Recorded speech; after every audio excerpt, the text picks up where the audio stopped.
The government has identified that retirement advice is a priority area for reform as it moves to implement the Quality of Advice Review's final report. Whilst Michelle Levy recommended a framework intended to have broad application, the government has decided that superannuation trustees are best positioned as institutions to provide personal advice to their members, in addition to qualified financial advisors. The government's consulting on how this policy can be applied in practice, which will be a complex discussion.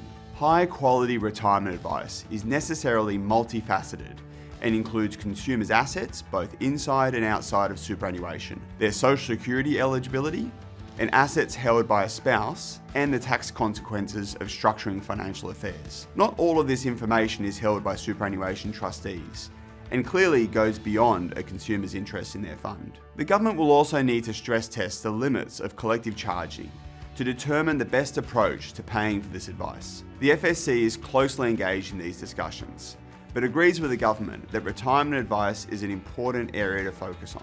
It's not the only area where consumers have a clear need for financial advice, however, and we're also encouraging the government to take a broader view of where consumers could benefit from high quality advice. This includes when a consumer buys their first home, starts a family, or as their personal wealth begins to build. Australia is moving in an uncertain economic climate, with rising interest rates, volatile asset prices, and traditionally strong performing investments such as unlisted assets dragging on superannuation fund returns. Periods of volatility make clear the importance of quality financial advice to protect and build Australians' wealth, and we encourage the government to recognise that reform is urgent.